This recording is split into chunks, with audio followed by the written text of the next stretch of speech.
Okay. Yeah. Hello, everyone, and welcome to the Indonesian Engineering Association's first event.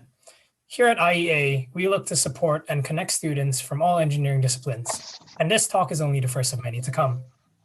This event is sponsored by The Alley, Pino's Warung, Biju Bubble Tea, Go Nuts, Wu Tea, and Asian Home. Today, we'll be discussing what engineers can do to tackle COVID. My name is Russell. I'm today's moderator and have been given the invaluable opportunity to be speaking to today's highly esteemed guests who have each contributed greatly to advancing the field of engineering in Indonesia. But before that, I'd like to invite the Charge d'Affaires of KBRI, Pak Adam Mulawarman Tugio, to start us off with the opening remarks. Well, thank you very much, Pak Russell.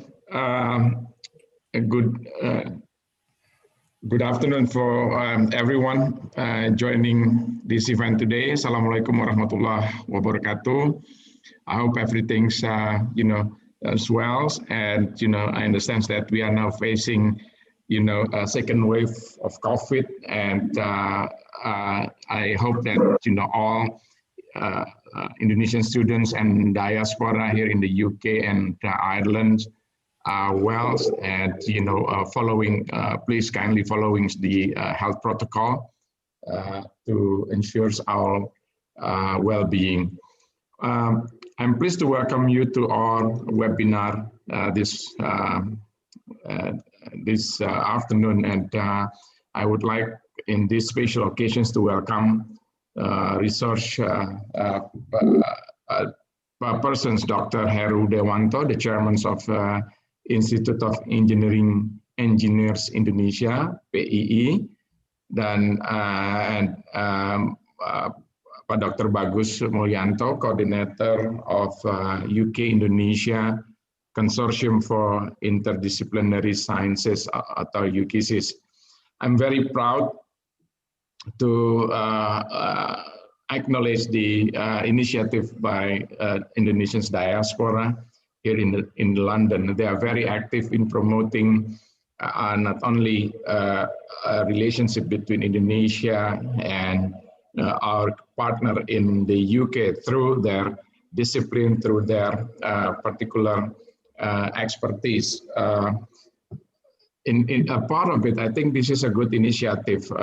When I first arrived in the UK, I learned that some of the Indonesian students and professionals in the UK, they are very active in promoting Indonesia through YIPA. At that times, I learned that there is a lot of potentials of Indonesian diaspora in the UK, and we discussed with Stephen how we would be able to connect the potentials of Indonesian diaspora. So it reminds me when I was in Washington DC helping Ambassador Dino Jalal at that time launching the Congress Diaspora Indonesia, Indonesian Diaspora Congress, which was first launched in LA at that time. The idea is connecting the dot. How the embassies could help assist the Indonesian diaspora overseas to connect or building and networking among diaspora. I'm very pleased to learn that it already become a snowball, and the effect we see today in the UK.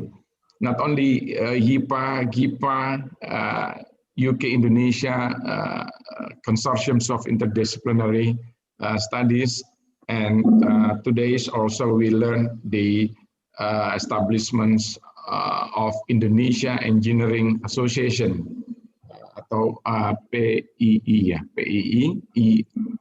IEA. Sounds like an IKEA. It sounds catchy also, but I like that.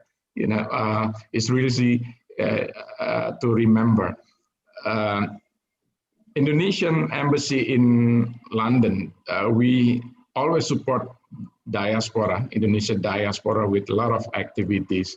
And I think only a few weeks ago, we learned also the ministers embrace the notions of science diplomacies which was brought up by Bagus Muljadi during the meetings with Ibu Retno and Pak Erick Thohir.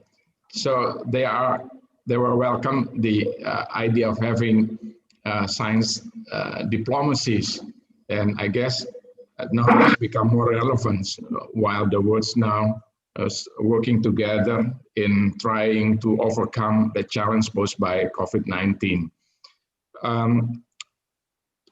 Bapak dan Ibu sekalian, and all participants in today's discussions, I think we are very proud to the representative of Indonesians diaspora, students, researchers, including those who were joining the webinar with a representative from the Ministries of Health. I think the meetings with officials from Jakarta provided a good opportunity for Indonesians diaspora to present their suggestions on how to improve the situations in Indonesia. And now this become more relevant while we are searching, the magic bullet of vaccines, COVID vaccines. But I think we have to be cautious also the facts that, probably only early next year that we would be able to see vaccines COVID, which nowadays already in the stage 3 of a clinical trial. Still a long way to go. And I think this provides the opportunity for Indonesians diaspora through Indonesians Engineering Associations to come up with ideas, to suggest the governments on how they could contribute the Indonesian government in Jakarta to combat COVID-19. And I think today's discussion is also in line with Hari Sumpah Pemuda. Yesterday we celebrated by having discussions also with several speakers from Indonesia, how we reinvigorate bela negara through the capacities, the expertise that we have.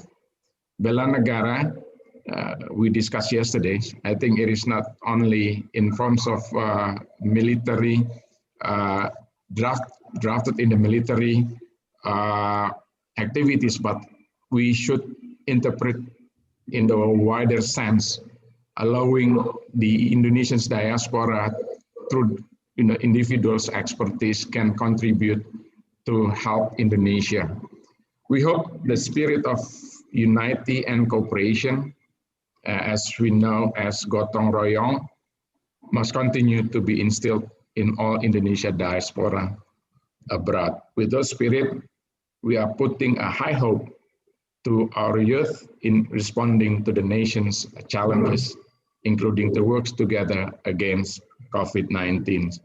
I think last point, I understand that some of the Indonesian diaspora who join the Indonesian Engineering Association also still studies, or probably some of them are working in the companies in the UK. Please, my advice to all of us, please identify the technologies that are useful to combat COVID, and probably with that we can then liaise with our friends in Jakarta through the embassies. We will be more than happy to help the Indonesian diaspora to reconnect with the expertise in Indonesia in trying to facilitate the transfers of technologies or the collaborations between the company, the university, or other pharmaceutical company here in the UK to help Indonesia fighting the COVID. Even in this hard time of pandemic, we hope the Indonesian youth can play an active role in creative and innovation so that we can strengthen our collaboration to support Indonesian's diplomacy program. With that, I once again congratulate the launchings of the Indonesian Engineering Associations and look forward of listening to the fruitful discussions today. Thank you, Pak. Thank you so much for those opening remarks, Pak Adam. And I'd like to once again just introduce our two speakers for the day. The chairman of PEI, Dr. Heru Dewanto, and the coordinator of UKCHIS, Dr. Bagus Muljadi. So to start us off, thank you so much for joining us today, both of you. Why don't we start off by both of you giving us a brief intro of what it is you do, specifically what your two organizations do. Dr. Heru, would you like to go first? Okay. Well, basically, I'm the president of the Institution of Engineers in Indonesia, or PII, and PII now assuming the new role in Indonesian engineering because of the issuance of the new engineering laws, number 11, year 2014. By the issuance of this engineering laws, PII become the not anymore as the NGO or such an simply an organization where people or engineers are gathered together. PII now becoming sort of, I should say, kind of a engineering authority. We conduct, manage all engineering practices from the beginning until the end. I will explain later on what is actually our role in engineering in Indonesia. Sure thing. Thanks for that, Dr. Heru. Dr. Bagus, would you like to explain a bit about what UKCHIS does?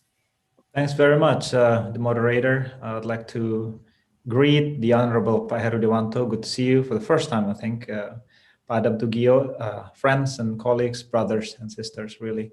And in this wonderful occasion, the Youth Pledge Day, 28th of October, I'd like to share some of the things that had become issues that I really care about. But before that, I would like to introduce what UKICIS, or UKCHIS, is really about. I'm an assistant professor at the University of Nottingham. I have been teaching undergrad, master, and PhD students here at Nottingham since 2017. I am an Indonesian national, and with great efforts and collaboration from colleagues across the United Kingdom, those who have positioned themselves as tenured professors at the UK institutions, together with the embassy, we established exactly 2 months ago, well, a little bit more than 2 months ago, the UK-Indonesia Consortium for Interdisciplinary Sciences. The goal was to amalgamate resources throughout the UK. This is the university consortium instead of the diaspora consortium, so that we can contribute back to the country. And we contribute in a way that we would like to influence the policy of our institutions, and including the policies of the country we are currently in, the UK, in that regard, and to help Indonesia in whatever means we can. And we have been so blessed by the tremendous support from the embassy, from Pak Adam, who has repeatedly visited us and strengthening our positions at our own institutions. And we are looking forward to contribute with some ideas. I'm so happy to be joined by fellow Indonesian students and researchers here. Actually, this event is open to some of the students at the University of Nottingham too. So I'd like to keep it general, but to make it short, this is at a glance what UKCHIS is all about, and we'll be looking forward to talk about it more. Thank you, Russell. Sure thing. Thanks for that, Dr. Bagus. What have your organizations been doing so far in efforts to help combat COVID in Indonesia? Who first? Oh, so yeah. So Dr. Okay. Heru, would you like to go first? Okay.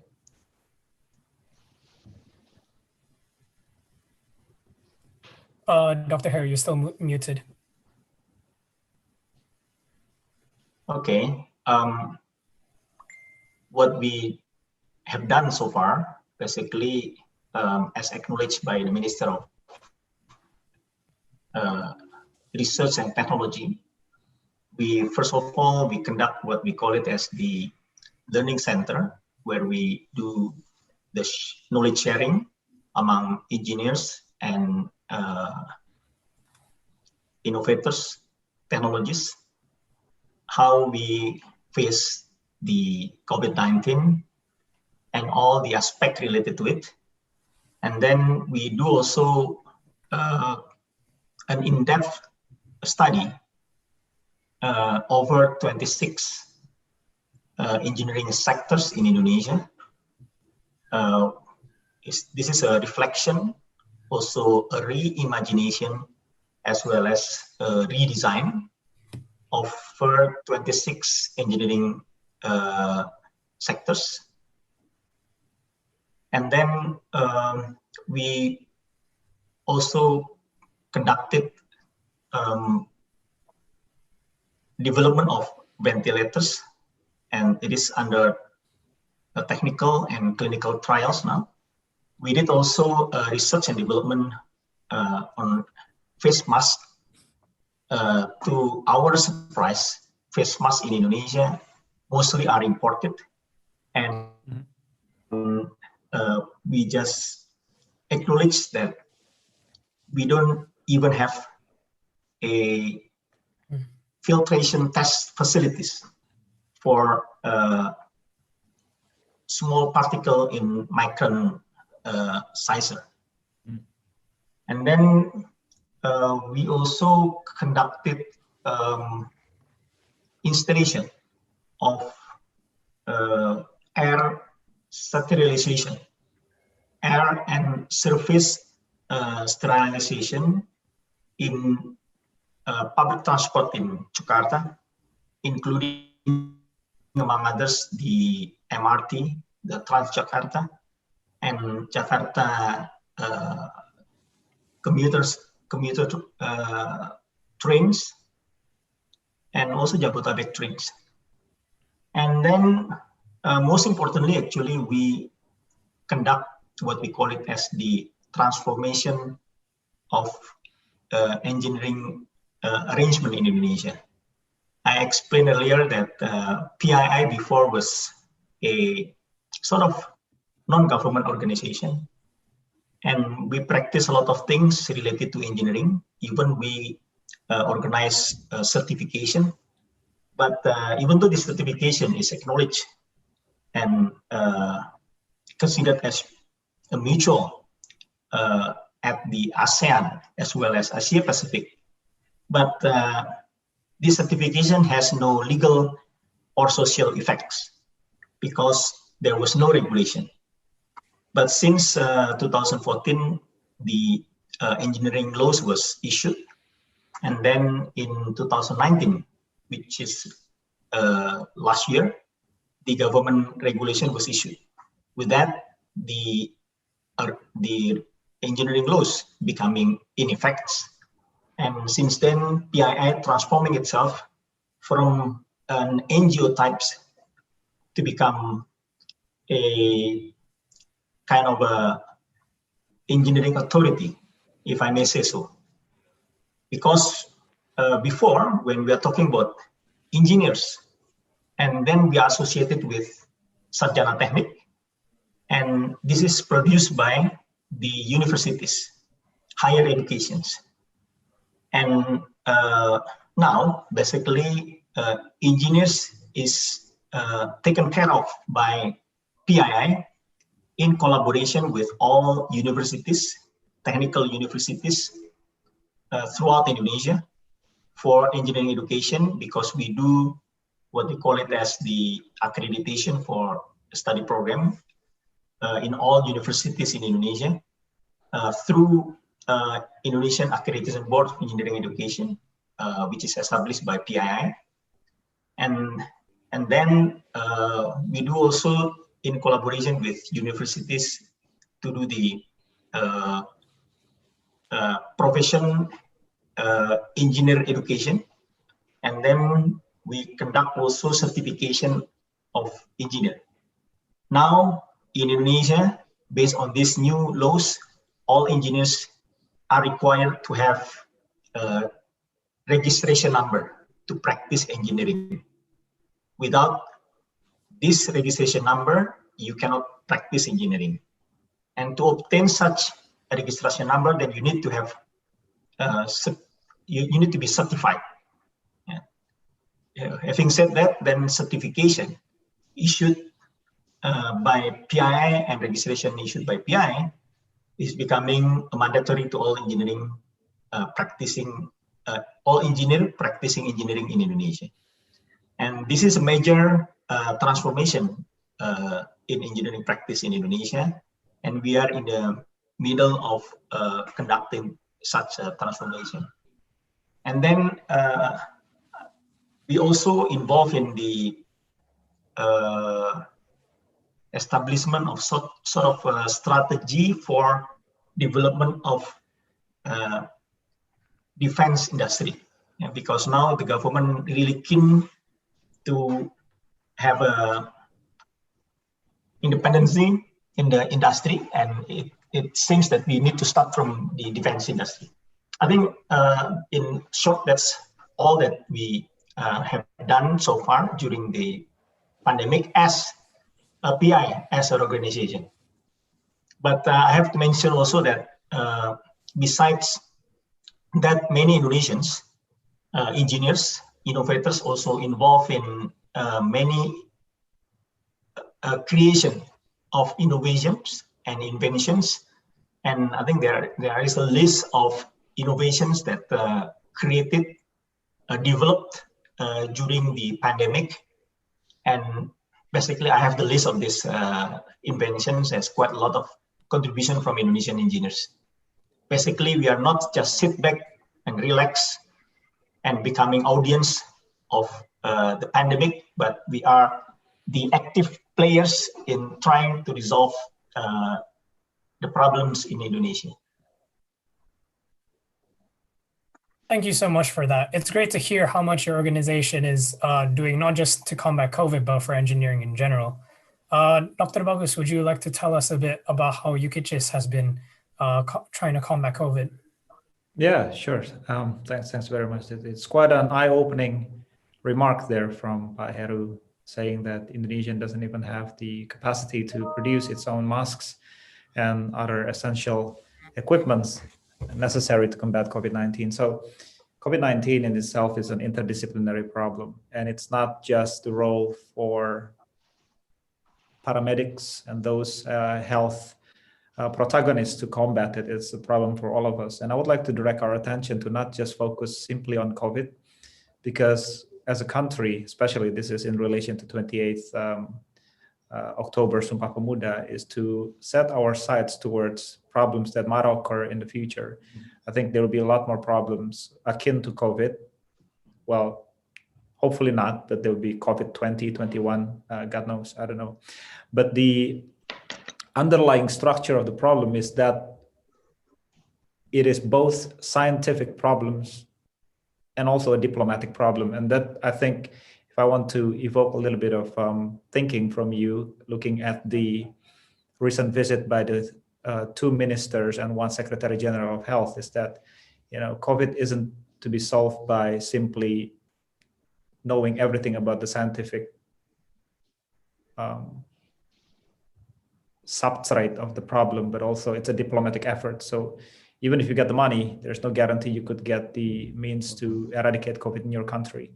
Now, so that's what UKCHIS in essence, what would like to address. So UKCHIS is a consortium consisted of universities of University of Nottingham, University of Warwick, Coventry University, Institut Teknologi Bandung, Universitas Gadjah Mada, Universitas Indonesia, and Institut Pertanian Bogor at the moment, since the 2 months since we were established. But we are keen on growing our numbers so that we could tackle this problem from many different, let's say, perspectives. So University of Nottingham is very good at medicine in general, because it is where magnetic resonance imaging was invented, by which Sir Peter Mansfield received his first Nobel Prize. Warwick is very good in natural sciences and engineering. Coventry is really good at the business side. And then so what we did in concrete in the last 2 months was to provide or pool resources. And what what in terms of COVID research that our universities are good at, or what are the stages of development they are in at the moment, and then provide collated reports to the ministers. So these are the capacities that we can do. And the point about our UKHs is to bridge knowledge from the countries where we are now working to Indonesia, so as to expedite knowledge of transfer of technologies, right? So Pak Heru mentioned a little bit about filter problems and equipments. These are highly interdisciplinary problems. At Nottingham, we are good at solving problems about fluid flowing through porous media, but it takes more than just an engineer to solve that sort of problems. It takes collaborative efforts from all disciplines. One of the messages that I want to really try to perpetuate to you is to have that mindset of an interdisciplinary research throughout engineers in the UK and in Indonesia, to try to tackle the problems not simply with a segregated mindset, with the discipline segregated mindset, but rather the one that is comprehensive, so as to become ready to tackle challenges of the future. Now, when Bu Retno and Pak Erick Thohir came, we were also fortunate to listen to their insights, and the government of Indonesia aim at becoming independent and resilient in the future when it comes to pharmacy, when it comes to tackling future challenges. I think we have the potential to do so. I think the Indonesian country as an archipelago has the tremendous potential to lead in various aspects around COVID-19. We are the second largest biodiversities in the world, if not the largest. So we're supposed to be leading in terms of new food and new medicines, in terms of bioprospecting. We have massive amount of energy resources, and there's no reason why we are now lagging behind. So this is something that we have to think about altogether. But in terms of what we have done as an organization is that, but we are keen on collaborating with you guys to make the country not only able to cope with future challenges, but to lead in the aspect of mitigations of future challenges. Yeah, so that would be in short what we have done. So. Yep. Thank you for that, Dr. Bagus. Hopefully the audience members here today will be able to take away something from that insightful message and be inspired to contribute a bit more towards bringing out Indonesia's full potential in engineering. And actually, speaking of the audience members, as well as yourselves, so in Indonesia, getting to study abroad is seen as both a great privilege and accomplishment, because we see many of these universities as being world-class. In particular, the number of students who have gone overseas to study STEM subjects has been steadily increasing over the years. This includes all of us in IEA and also the both of you.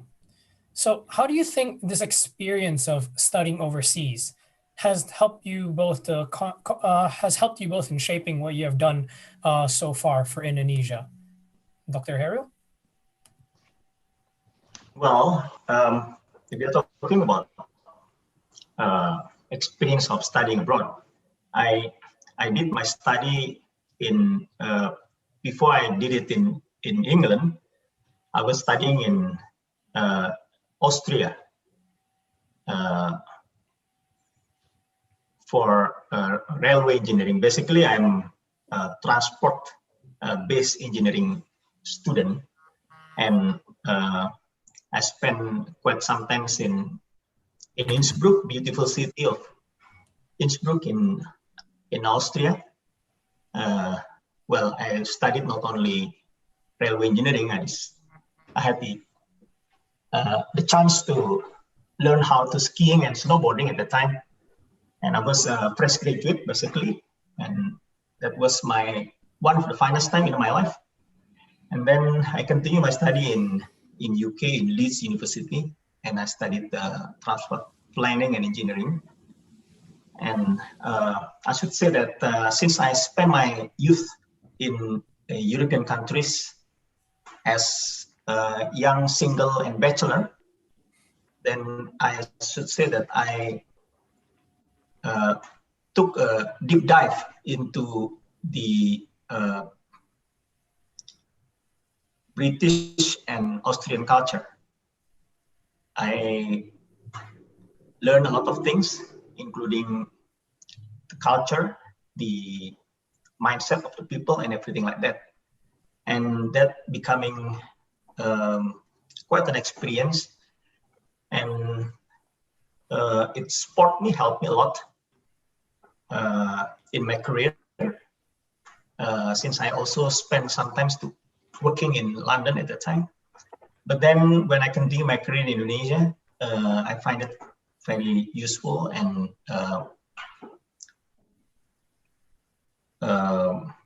especially when I have to deal with the international community, which I think at the moment I'm also the president of the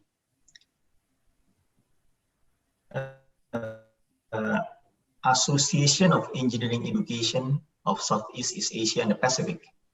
And I was also the chairman of the association, the Association of Engineering Federation of the AFEO. AFEO is Association or ASEAN Federation of Engineering Organization. So basically, it helped me to not only lead or chair the Indonesian organization, but also chair the international and regional organization. And during my career as a professional also helped a lot, because it helped me to climb the ladder up to the top to become the president director of multinational companies in energy sector. Basically, I jump up from transportation infrastructure into energy infrastructure. I think that's I can say about how my experience studying abroad helped my career as a professional and in business, and also helped my career as in organization, being in Indonesian organization as well as an international organization. Yeah, thank you for that, Dr. Heru. Yeah, Dr. Bagus, would you like to elaborate a bit on how? Yeah. I'm not a product of foreign education, actually. I finished my education all the way until my bachelor in Bandung, Institut Teknologi Bandung. Yeah. In fact, I've never studied in the UK. Well, I came from a humble family in terms of socioeconomic status, and then I never was a recipient of any scholarship programs because I wasn't a smart student, and I wasn't, well, it's a bit embarrassing, but since everybody knows it, but anyway, so I was fortunate enough to pursue my postgraduate study in Taiwan at the time because it was cheap and I could work part-time, and then slowly working my way towards academic position in the UK. So I think my life has been quite blessed in that regard, because I wasn't privileged, but I wasn't also smart. So if you may attribute all of this to luck and God, I would prefer the latter, but I think so. In regards to your question about how the education abroad would study one's career, well, what I think contributes the best towards anyone's career is the ability to think and to act in the most articulate way by incorporating all of these external experiences, which you can get either abroad or domestic. Really, it doesn't really matter. I would like to pinpoint that just by finishing your study abroad does not mean you're more competent than Indonesian people. I was quite behind in terms of education quality, or I wasn't a smart student in ITB Bandung. And I know that given the right chance, Indonesian people can have the same opportunity to not only study abroad, but also teach abroad, and to stand toe to toe and head to head with everybody in the world. We need to stop this sort of, if you are for this IEA students who I really dear, to help Indonesian people to have that sort of mentality, because it's enough that we are under this mediocrity mindset for too long. And COVID-19 is a big slap on our faces that the country needs to change, and it needs to change right now rather than later. The problem with Indonesia is that the universities, rather than its people, is not doing its job correctly in terms of providing answers that the country really needs in regards to battling COVID-19. COVID-19 is a problem of a scientific nature, and people has been hungry to get some sort of, Heru pointed a really valuable word today, authority and truth. Whom should I believe? My mother sent me WhatsApp messages every day asking if this knew about, jahe-jahean is to be believed or stuff like that. One of the distinguishing difference between the UK and Indonesia is the fact that the universities in the UK play its role not only to produce workforces, but also to supply truth to the society. And then the government and the people look at the university when it faces something greater than what they can explain. We see the university in Indonesia don't yet have that sort of attitude. Now, how do I link this with the whole question you raised before is one that I think needs to be paid attention to quite seriously. You are now studying in the UK, and one day you will come back to Indonesia. You should bring not only your knowledge back to Indonesia, but the culture of research. You should permeate Indonesian universities with the culture that you bring from the UK. What is it that good beyond the studies that you do that needs to be copied by Indonesian universities? Every single one of you, students, professionals, academics, you are agents of knowledge exchange. The country needs to migrate from resource-based to knowledge-based economy in order to escape from middle income trap. And that's the recipe of all the countries in the world that has gone through similar experiences. You got Korea, Japan, Taiwan having their Independence Day not too long from ours, but they are soaring in terms of GDP. And we, whilst being blessed with natural resources, lagging behind. So we need to wake up right now and see what the hell is going on. Okay, so that's a problem. So the country hasn't yet realized its potential and relying on national resources. You are going to change that mindset. So if at all there's anything good about being abroad, that would be it. That would be it. Now, doesn't mean you have to physically be back in Indonesia, because the fourth industrial revolution isn't really hinging on your physical presence. Wherever you are, you can contribute even remotely. I'm actually teaching remotely now. So that would be it. So now, Pak Pak Adam also mentioned a little bit about science diplomacy.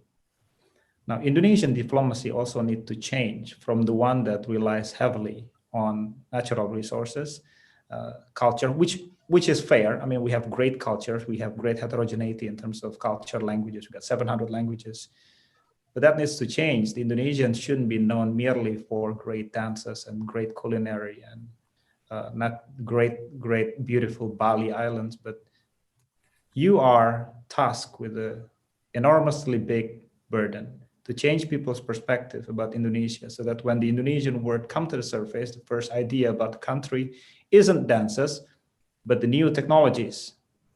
So I'm here presenting not only just all the good things you can take away from being abroad, but the responsibility that follows.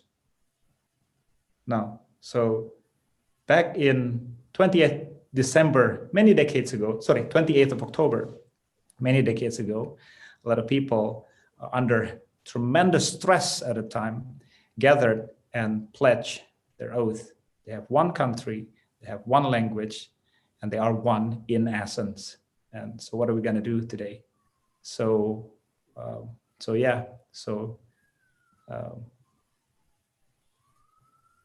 Yep. All right. Yeah, thank you for that, Dr. Bagus. Yeah, as you said, universities definitely play a big role when it comes to trying to help advance innovation and trying to educate people on the right mindset in how to basically try and combat things using what you have learned.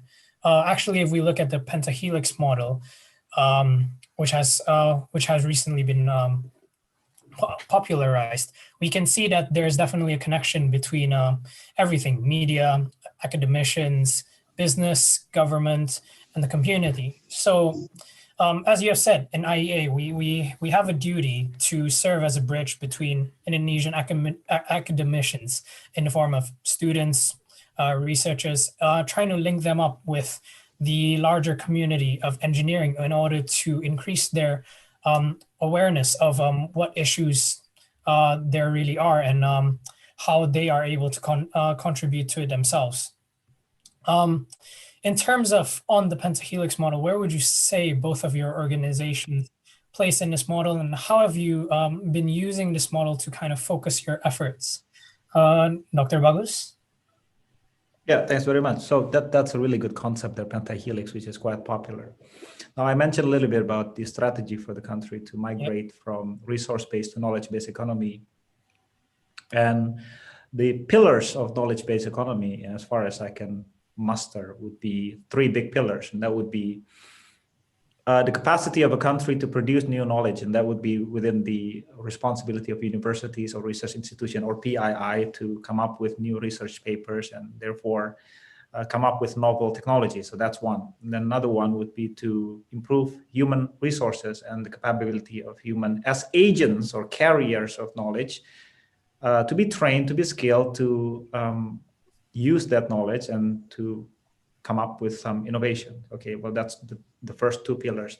The third pillar is the knowledge exchange, and that would be the capacity of the country to bring new knowledge abroad, to catalyze innovation. That's where UK ISIS is all about. So now by knowledge exchange, we're going to involve the government, the industrial protagonists, academics, institutions, research institutes, even media also, so that in a very simplistic term, we aim at being that one toll road, like highway between the UK and Indonesia, through which knowledge exchange would happen. Bear in mind that it's not one way from UK to Indonesia, but I think Indonesians also have the role to contribute to the world. And then so it goes both ways, from UK to Indonesia and Indonesia to the UK. So you are, for example, the benefactors of great scholarships, or some of you, I'm not saying all of you are, to be privileged to study in the UK. We aim at one day that the British people would aim at studying in Indonesia and receive scholarship through UK ISIS or something like that. And then so that's where UK ISIS lies. Now, the fact about the UK government that has proven to be a dominating empire for centuries, if not millennia, is the fact that they exhibit some sort of a leadership quality. And then they built other countries in order to build themselves. And so only a couple of days ago, we contributed to the chevening program by giving some talks. And, you know, we would like to aspire one day that the Indonesian has the role to build the UK in order to build itself.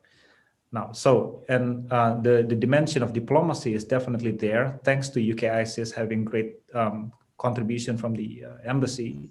In fact, the UK ISIS has a secretariat at the embassy in order to help the embassy as a representative of Indonesian government to promote Indonesian interests in the UK.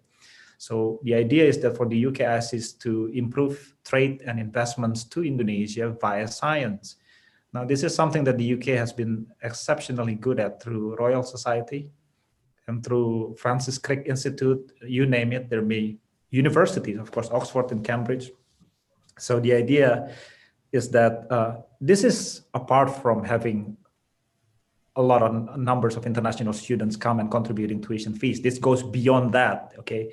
This is about bringing trade and investments rather than tourism or culinary as the main source of international income to Indonesia via science. So we would like to catalyze the invention of new technologies in Indonesia through collaboration between universities. So Warwick, Coventry, and Nottingham UI, ITB, UGM, IPB, we will create a borderless zone between us so that staff and students can freely migrate between the 7 universities, and we will grow in the future. And then we would spur knowledge exchange, and then we put in different stakeholders from the government institution, leading towards making new provision for policies. So it's a long way that we want to do. So from the invention of technologies all the way to providing evidence-based policies, or at least the provision for evidence-based policy, and then disseminating that through media. So that in short is what UKSS is trying to do. Thank you for that. It sounds like you guys are definitely on the verge of doing something that's really amazing out there in the UK. And I'm sure that'll spark a lot of questions for latest Q&A session. So Dr. Heru, just now, some things that you mentioned were how Indonesia has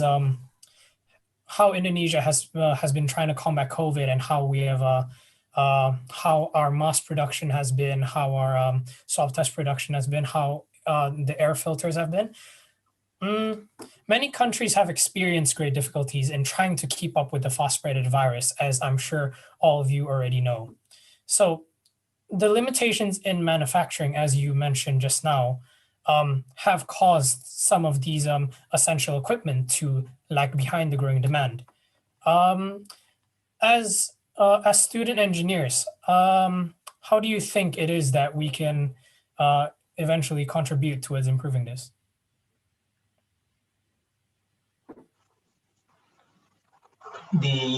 I think, let me back to how the global effort to try to combat COVID-19.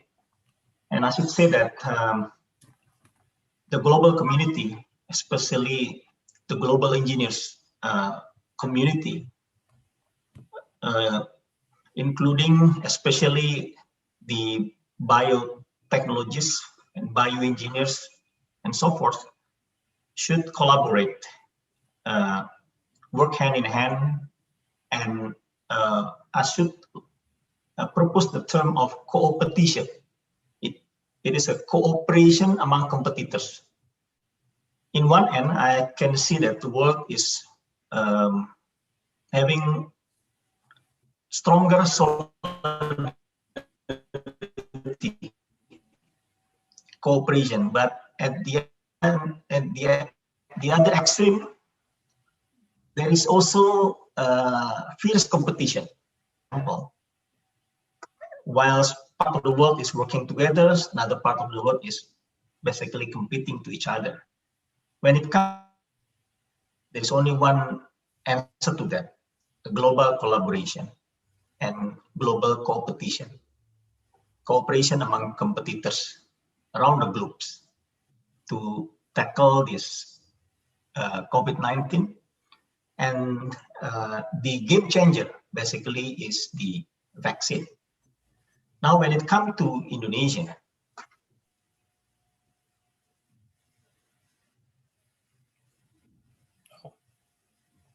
I think he may have lost connection there. Yeah. Oh, sorry, right. Can Okay. you hear me now? Yes. Where was I? I think when it comes to Indonesia, yep. Vaccine, in most of the case, we need support from the other part of the world. But so far, we are talking about 3M. 3M is mencuci tangan, wash your hand, wearing mask, memakai masker, and menjaga jarak, social distancing. But when it comes to mask or face mask, we have to add additional words there. The correct face mask, not just a mask. What happened in Indonesia, there is no standardized mask. And a face mask is a technological product. We are talking about size of 0. Something micron, micrometer. This is a technological product. So kind of technological product like this cannot be replaced by simply grabbing fabrics and use it for cover your face. And that's happening to many Indonesians because there is no standard of mask. There are many Indonesians using masks made of fabrics, homemade masks, which basically has no standards. And this is very, I think, very, how should I say,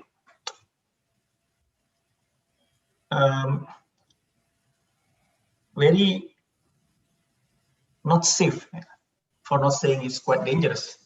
And you can see that many of the government officials who are handling or taking care of these pandemic issues at the beginning of the pandemic, also wearing masks made of a homemade mask made of fabrics. And for that reason, that's why PII initiated research on masks that meet the standard of N95, which is 95% of efficiency of filtration with basically 0.3 micron of particle size. And the research basically using the local fabrics,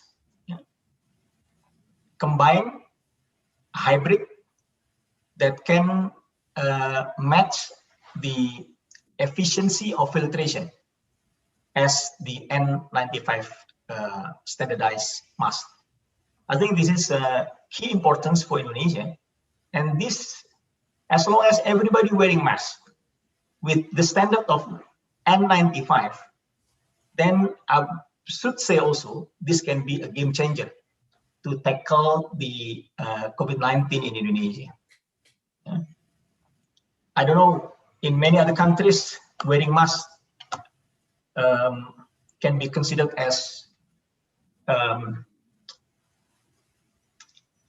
what you call it, personal right not to wear it. Yep. But people in Indonesia still have some obedience towards the government. The government still put pressure to force people to wear masks. But the problem, if we are wearing any mask, then it's no use. So that's what's happening to Indonesia, and how PII, our Indonesian engineers, trying to help to tackle these issues. Now talking about industry at large, I think we all know that this pandemic basically has changed the global economic landscape.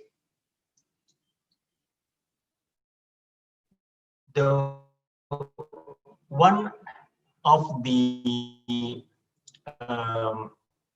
phenomena, I should say, that the change from global. So when it comes to that point,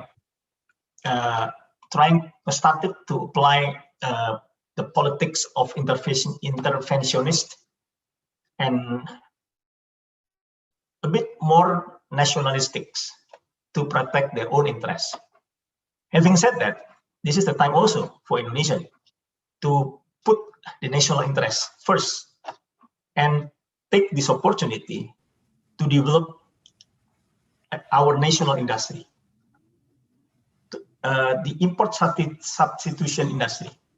This is the time to do it, and this is the time why, because basically what we need is not available here, because we cannot import those materials to come to Indonesia.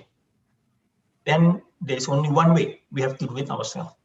In order to do that, then I should say that this is the opportunity for us to start to make the best use of the change from global and centralized supply chain into a local and regional supply chain, and develop our own industry to support our basic needs, including, among others, food industries, pharmacy industries, medicines, and all those basic needs that until today we are heavily dependent on import materials. So I think that's the arena where Indonesia can take this opportunity and use the pandemic as a momentum to change our basic industrial structure in Indonesia. Thank you for that, Dr. Heru. We actually have a great question from the audience, which we will get back to later in the Q&A session about talking about more of how the government has been involved with this, but we will address this later in the Q&A session.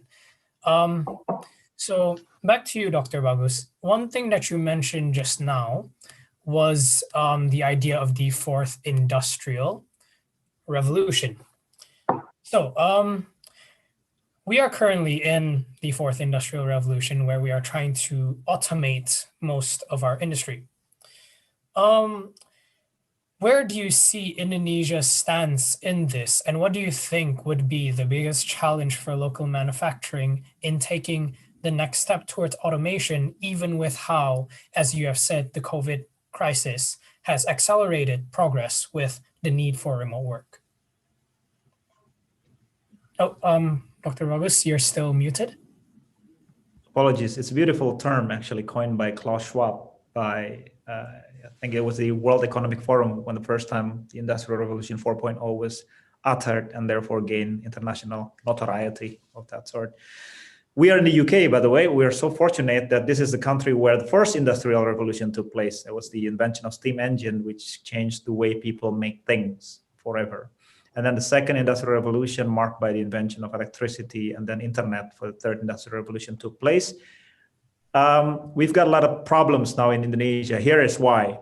It took pretty much 350 years, probably more, for electricity to permeate the whole globe when it was first invented. So I think, well, even in Indonesia right now, there are still black spots, blind spots, we call it, some places where electricity hasn't reached permeate that place. And then along comes the third industrial revolution, which is the invention of internet. It took probably about a decade or at maximum 2 decades for the whole world to get the benefit of internet. So that's like one order of magnitude speed up, okay, of the way things change permeate the whole world. Now, along comes the fourth industrial revolution. A lot of people still saying we're about to face the fourth industrial revolution, but we're actually already in it. So that's the danger, the first immediate danger, because you are now studying in the UK and you're going to invest probably 3-4 years of your lifetime trying to predict what the world's going to look like in 4 years, because that's what your degree is about. Yes. But you cannot predict what the world's going to look like tomorrow. Heck, I mean, I couldn't predict that COVID-19 would have happened this year before actually kick effects in March 2020. So that's the thing. The world becomes more volatile and then things changes at a very rapid pace. So that's number one. Now, the danger about Indonesia facing 4.0 is the fact that the quintessential nature of 4.0 is that industries become less labor intensive. So in Detroit in about 1990s, all the big companies in the world sort of clustered in Detroit, and they're all part of automobile industries. And I think it employs probably over 10 million people, if I'm not mistaken, with about a couple of hundred of millions of valuation altogether. Now along comes Silicon Valley. So the valuation of a total company there probably exceeds billions of dollars. So it's like tenfold or even more, but it employs only hundreds or at maximum 200,000 people. So that's the nature of the world we're living in right now. Now the problem is we got 270 million people in Indonesia. What do you think these people are going to get job from? Right? Because countries, so the industries become less labor intensive, and we got most of the countries.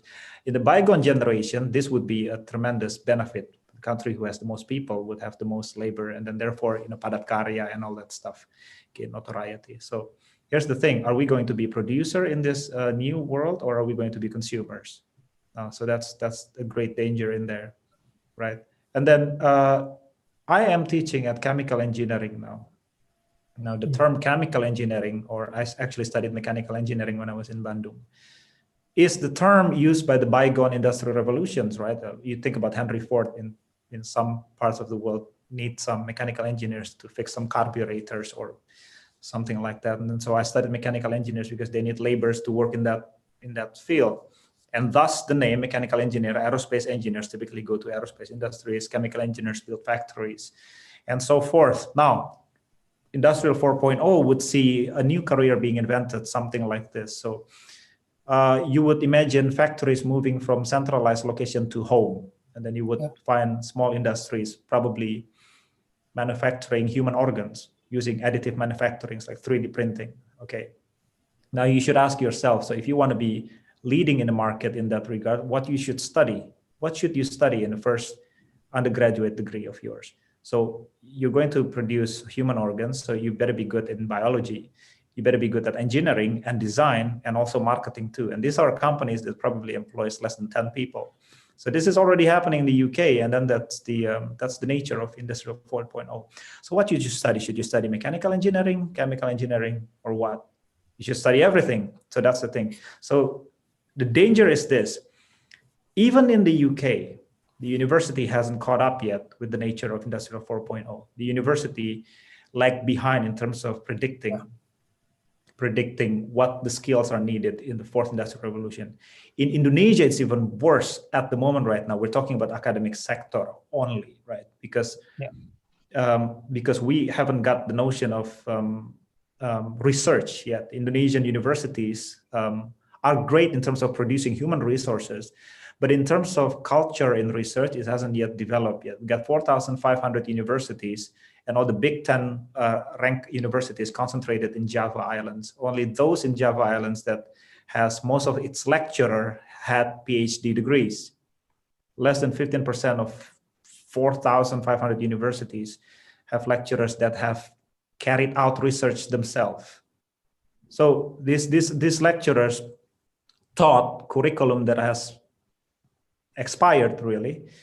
And because there is no direct feedback between research and curriculum, they haven't gotten that idea about what the world actually looked like outside the door of the university. That's the problem. Whatever you are, be it academics or politician, whatever you are in 10 years, you will be the product of universities 5 years before that, always. There's not one people here who is not the product of university.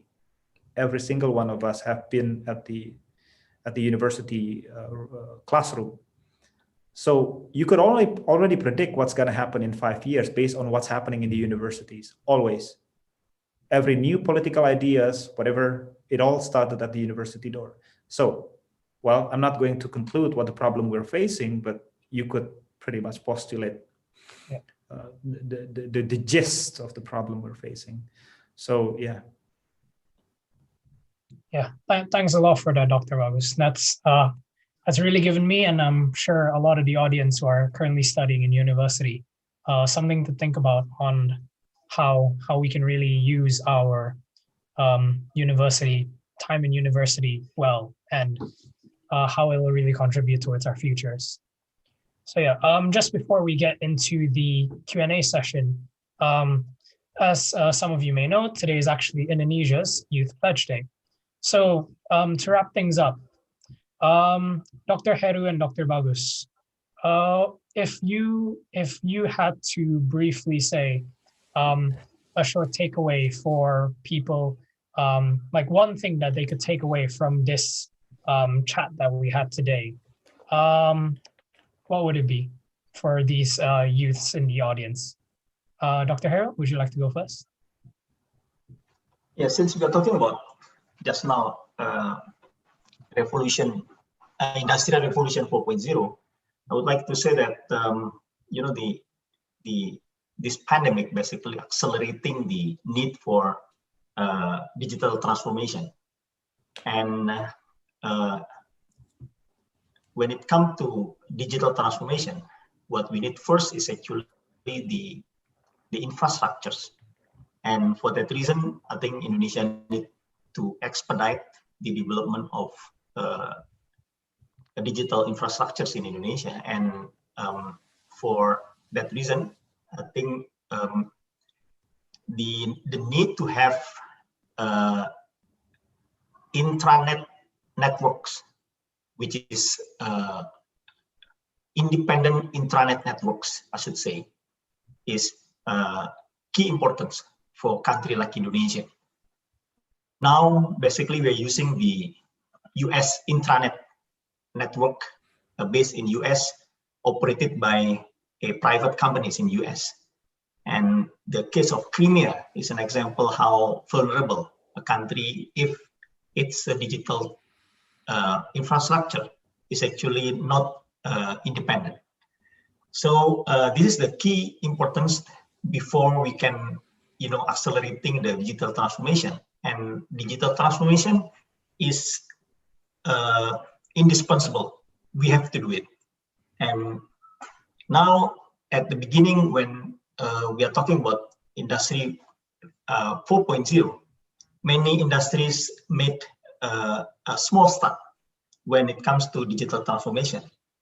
But now I think many industries would like to do it in massive ways, and not only covering small part of the business process, but covering the whole segment of the business process.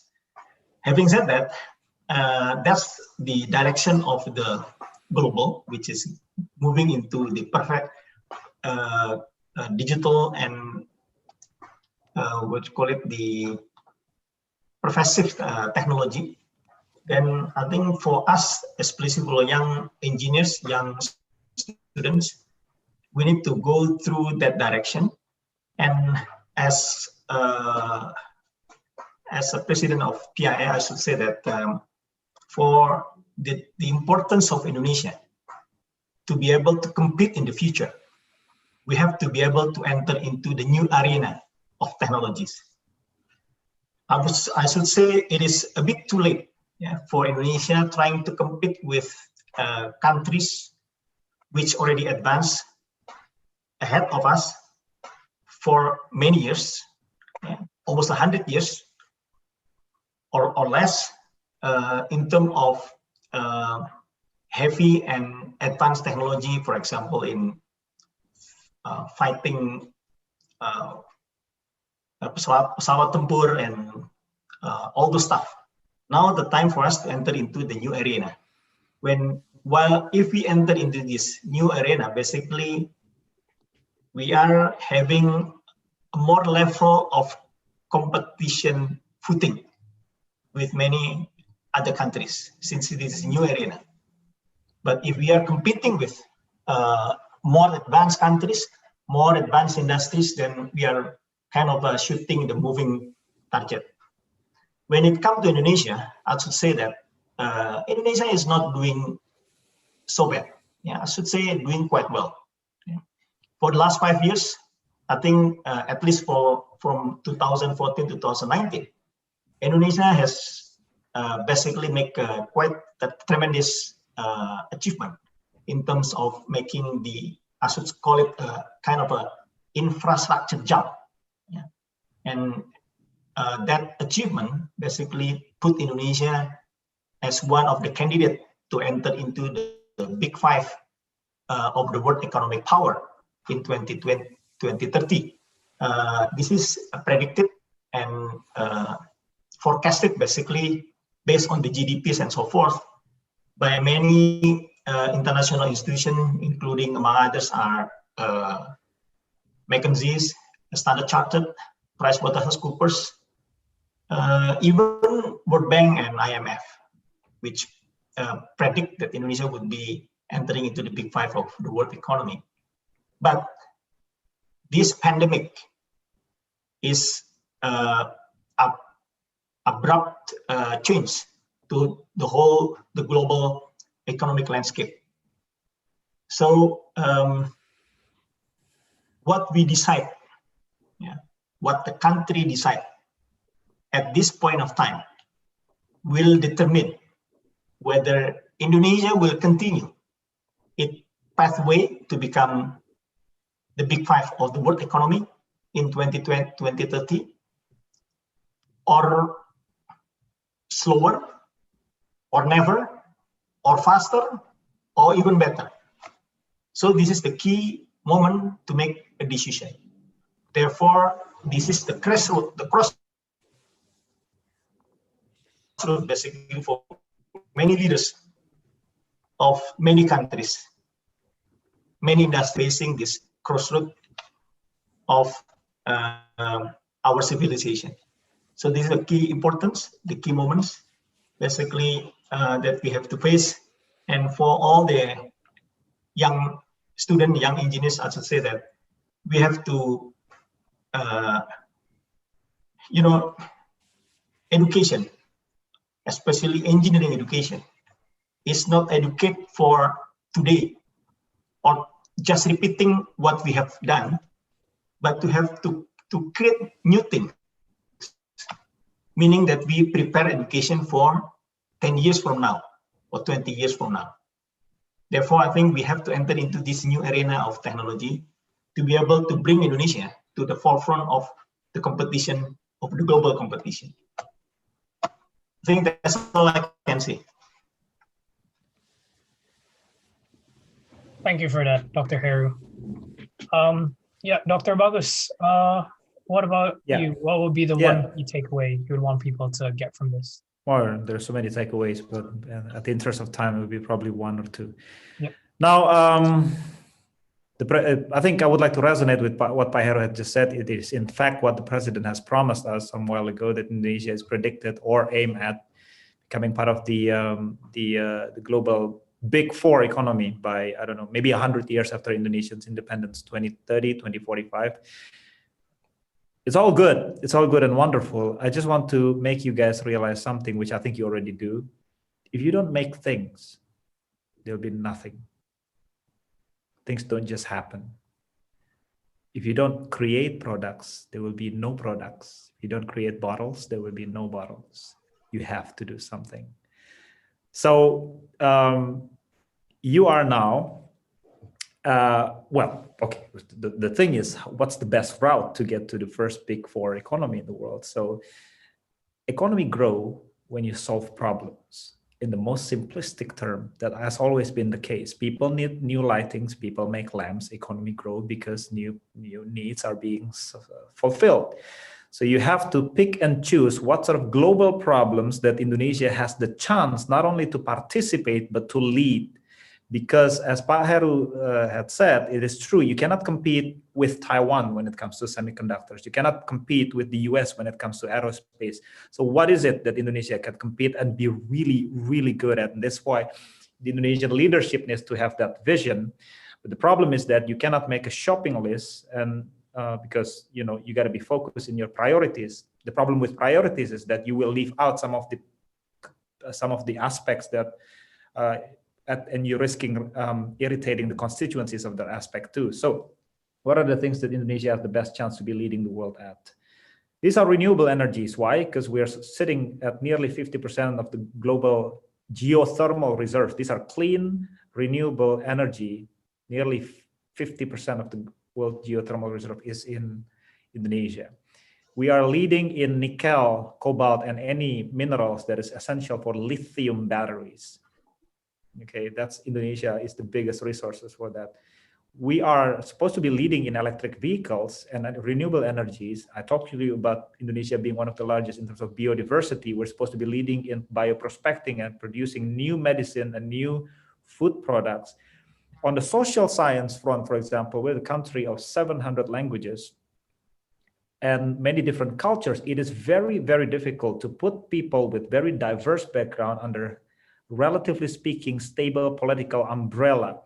If we look at Belgium in maybe 2011, around that circa, okay, for a couple of long period of time, years even, Belgium has no government because Belgium consists of 3 or 4 languages and people just couldn't agree. We got 700 and we're relatively stable in politics. So we're supposed to be teaching the world how to deal with conflict resolution. We have to be teaching the world how to deal with natural disasters like tsunamis, just the way Japan has been teaching the world how to deal with earthquakes. So you got leadership that knows what we're actually good at and has the best chance to actually fulfill that promise to become the world's 4th largest economy. It doesn't just happen. You guys have to do something about it, right? It doesn't, fine. We're all predicted like that and everything is fine. So, okay. So that, now what is your role then? And that would be my last take on. You are, if I can see from the participants list, are mostly students. You are in this wonderful bubble. Well, literally you're in a bubble, COVID-19 right now, but I'm talking about the conceptual bubble. You are in a very, very privileged position right now because the society asks of you from now until the next 4 years, nothing. You're not paying someone else's mortgage. You're not solving the world problems. Nobody asks you anything. People give you money to just sit down and study. Okay. Now, when you get out of the door of the universities, the society will ask for you some payback. And it would be cruel, it would be harsh, it would be really, really horrific. Because there will be no excuse by then, it's a payback time. So the only thing that you can be really good at, instead of being really well-versed in terms of championing social causes, is to be really, really competent in what you do. There is no other way. So there is no bypass. There is no, oh, let's do some diplomacy this, diplomacy that, putting some media presence in hope to solve something. Okay, the most direct way to do that is to be the most competent person possible. Incrementally, every day, better person than yesterday. That's it. That's it. And one day, when you're the most powerful person in the things that you do, whatever engineering aspect you are, you can do good things for yourself, for your family, and for country in general. Everybody benefit because you built yourself. So those are the two things that I want to close, I think, today's occasion is all about. And Indonesian, as the competence grow individually and thus collectively, would have its mindset change also. So we are at the moment still clouded by some sort of inferiority complex in that regards. And then that's something that I would like to change within the hearts and minds of Indonesian people everywhere. You could indeed stand tall and you could stand toe-to-toe with people elsewhere, and you're going to contribute and you're going to lead. And that's how you become the 4th largest economy.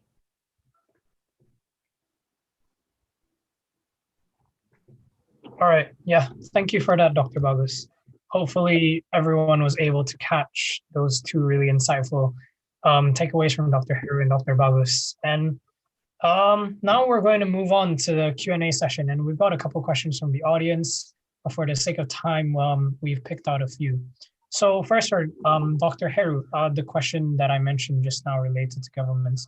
So the number of pandemic cases for COVID has been increasing because, as you said, in some other countries, many leaders and like public health experts do not enforce the rules of things like wearing masks, and because of this, many people will ignore what these leaders say and suggest.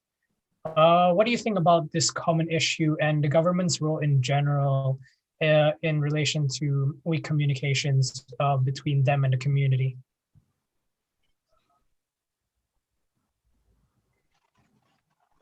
I think the difference between, I should say, between Indonesia and many other countries, especially the Western countries,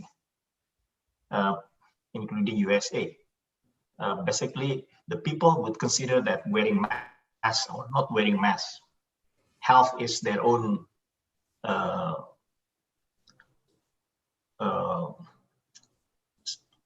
rights. So this is not belong, their health is not belong to the government. So sometimes it's difficult for government to enforce such a regulation or rules. But in Indonesia, I think a bit different. People listening to the explanation from the government, well, I have to say also that now most of the people also can get a lot of information from various sources because of the technology, and this information also sometimes confusing the people, right? So the key now, since most of the people in Indonesia basically are very paternalistic, they listen to what all the people said, they listen to what the government said. This is a good opportunity for Indonesian government to enforce the regulation of at least following the protocols. But like I said, yeah, when it comes to mass, I think we need to have additional words, the correct mass, not just mass. And you can see the example in Jakarta, for example.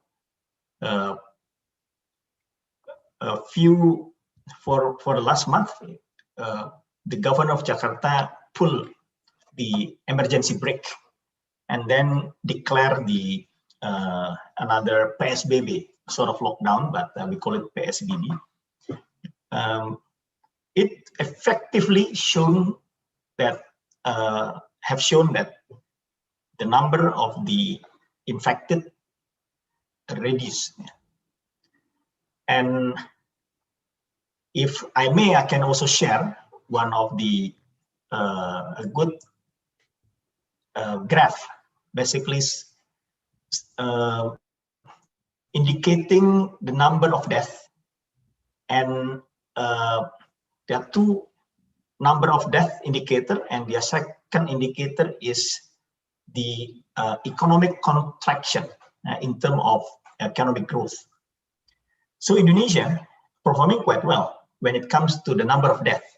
I'm not talking about number of infected, because if you're talking about number of infected, then people will argue the number of the tests, right? But when it comes to the number of deaths, this is okay. I would say this is quite fair to compare with other countries. The number of deaths in proportion of the population, Indonesia is doing well. Yeah. In terms of economic contraction, Indonesia also doing quite well, in fact. So with these two indicators, I should say that so far we are better off than many other countries. And there is also another studies basically saying that those countries who fail in managing the COVID basically will also have difficulties or more challenges to rebound in terms of economic. Yeah, so having said that, I said earlier that whatever we decide today in this very momentous time will determine how we going forward, right? Whether we will still be one of the big five of the world economy in 2030 or 20. Basically, the prediction is 2030 or not. So depending on what we decide today. And I think you heard about the Undang-Undang Cipta Kerja. Basically, this is trying to slash down a lot of bureaucracy, of a lot of regulations, and it comes timely with research published by, I forget the name, but the title of the research is Global Complexity Index, which places Indonesia as the most complex country to do business. Yeah? And I should say what is decided by the government in terms of the intention, yeah, to solve the problem of business complexity in Indonesia is a timely decision to issue this regulation, Undang-Undang Cipta Kerja. Yeah, I'm not going to talk about the content of this, but the intention and the timing is just correct, because at the same time, there's a study showing that Indonesia is actually a champion in terms of business complexity. So I think that's the situation that I would say regarding concerning the pandemic and how the people basically follow what the government said. And when, for example, when Jakarta pulled the handbrake, and then we can see also the number of infected also reduced. And whatever we decide here is important to determine how we are going forward as a nation.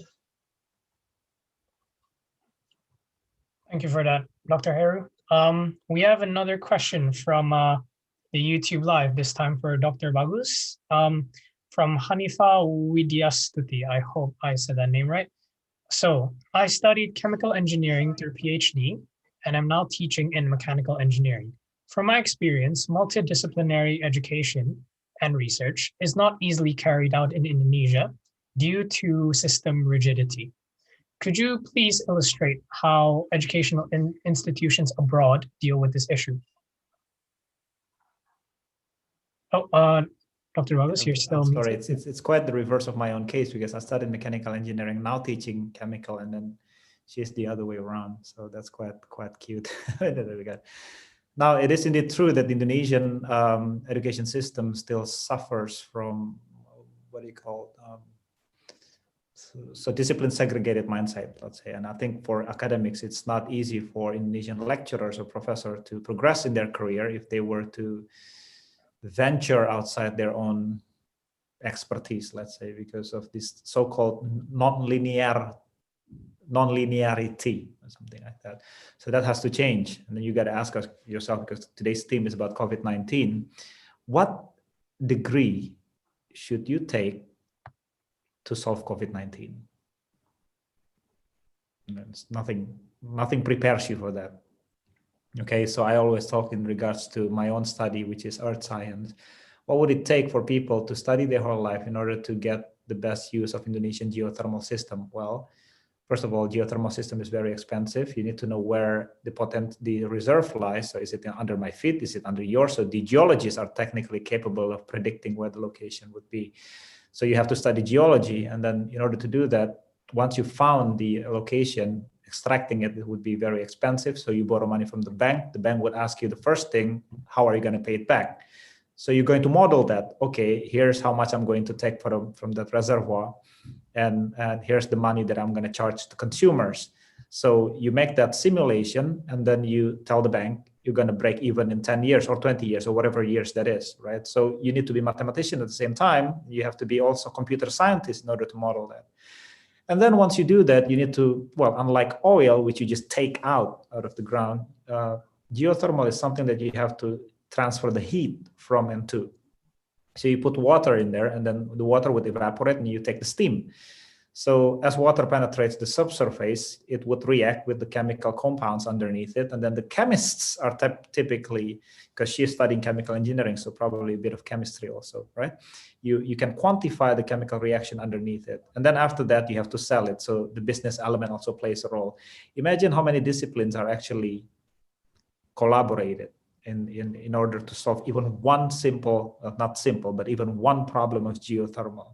Now we're talking about COVID, which is absolutely more complex than that. So Indonesia have to change its mindset in that regard in order to progress in anything. So in the UK at the moment, a little bit of interdisciplinary flavor has been encouraged by the funding bodies that encourages research in that direction. We have to follow. So, I mean, frankly, if I were to teach in Indonesia at the moment, I find it difficult to find a job there because of my multidisciplinary background. I studied mechanical engineering and physics for my master and PhD. I did my first postdoc in mathematics, my second postdoc in earth science. Now I'm teaching chemical engineering. So the chances is slim for me to get a job in Indonesia. So, what do you make up of that, right? And so that's. I would like to address also. Pak Heru mentioned something really important. Indonesian, yes, it's true. Indonesia tend to listen to their government more. I think in the UK, people are a bit more critical in that regard. I think that's part of the egalitarian culture also that makes the government as an institution to be suspicious at. But the following up questions would be, well, what do you think the governments need to learn information from? Because the government has to hear it from somebody. It doesn't just come up with their own information, right? And then so the loop doesn't end there. Okay, so we're talking about the university. The university is supposed to supply that knowledge. Indonesia is very unique in its own challenges because when it comes to epidemic modeling, for example, the UK is one big island. Well, there are some peripheral smaller islands, but Indonesia is an archipelago of 17,000 islands. So when you change the boundary condition of your epidemic model, and then because it really determines how much infected people can get into your system and out from your system, right? And in terms of Indonesia, the boundary, geographically speaking, is very different than that of other countries. So your model that you develop in the UK wouldn't work in Indonesia. Okay, and then in terms of resiliency, when it comes to their overcoming panic buying and supply and food and everything, Indonesian islands have their own distinctive characteristics, right? Some island produces salt, like Madura Island. The other islands are producing something else. Okay, so they all have their own defense mechanism when it comes to facing pandemic. So we have very different challenges, and so yeah, we have to come up with our own resources. All right, sure. Yeah, thank you for that, Dr. Bagus. Hopefully that was able to answer your question. And yeah, I think that also answers your question, hopefully, May Suryawan. Yeah, unfortunately, that's all the time that we have for questions today. But if you have any more questions, please send it to us in the IEA on social media, and we'll get the answer to you as soon as possible. Yeah, thank you again, Dr. Heru and Dr. Bagus, for joining us today. Yeah, and giving us all your insightful experiences and talking with us today. And now I will pass things over to Pak Adam again from KBRI to give us the closing remarks. Well, thank you, Russell. It's very interesting to learn discussions today, and I myself, gain a lot of new things from discussions. Both panelists, Dr. Bagus and Pak Heru, certainly underscore some of the challenges that we are facing, especially as the archipelago, and not only on the COVID, but on other areas of importance. And last, Dr. Bagus also mentions about the potentials of a geothermal of Indonesia. I remember I was members of the Legal and Technical Committee of the Seabed Authorities in Jamaica, years ago, and I understand that there's a lot of potentials of the geothermal from under seabed chimney. I never knows when unless I worked at those committees that there's a lot of undersea chimney in various parts of Indonesia, which actually potential source for the geothermal. I think a part of COVID, both panelists already, underscores a lot of challenges, a lot of potentials of Indonesia. And I think this is one of the areas whereby I would like also to remind all participants, the engineers or those of the Indonesian diaspora here, not only in the UK, but also in Ireland and in various parts of the world. Let's work hand to hand. Let's building a network and connecting dot, because I understand there's a lot of potentials of Indonesian diaspora. If each one of you can, provide insight, provide contributions in various areas of your interest and pass it to the embassies, or you can pass it directly to the relevant institution.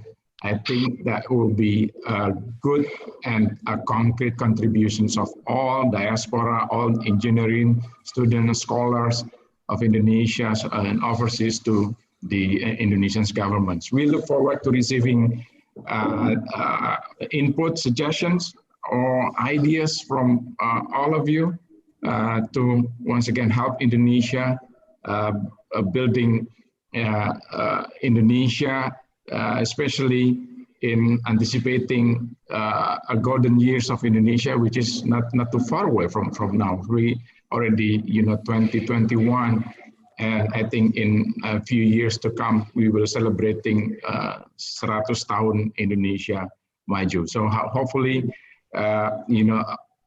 much of Arcola days that we learn from, we hear from various prestigious institutions, it would be materialized. It would be not only dreams but a concrete reality, you know. And I believe those lies on the hands of the young generations, and which now some of you probably, you know, studies overseas. Some of you already working overseas, and some also working in Indonesia. Once again, we look forward of receiving your concrete suggestions to improve help Indonesia. Once again, I thank you for Pak Heru, the Indonesian Engineering Association, for the initiative of convening this dialogue. Thank you very much. Thank you, Pak Adam, and thank you to the rest of the KBRI as well for helping us organize this event. And also thank you, Dr. Bagus and Dr. Heru, for joining us today. And thank you to the audience for joining us today and listening in. If you enjoyed today's session, please look out for the next one coming up in mid-November about careers in engineering, and you can keep up to date with all the updates by following us on Instagram, LinkedIn, or Facebook. Thank you. Thank you. Thank you, Pak Adam. Thank you very much. Terima kasih semua. Terima kasih Pak Bagus. Thank you, everyone. May I know who is the chairman of this new organization? Terima kasih. Thank you all. Sampai jumpa lagi. Sampai jumpa Kita lagi. tunggu gagasan-gagasan berikutnya. Ya. Thank you everyone. Mas Bagus, Pak Heru, thank you so much. Saya undur diri ya. Ya. Thank you Bang Russell, bagus sekali membawakan caranya. Thank you. Yeah, thank you. Thank you Russell, teman-teman IEA, terima kasih banyak, acaranya sukses. Masih Nanti kita sambung komunikasi lagi ya, habis ini ya. Yep.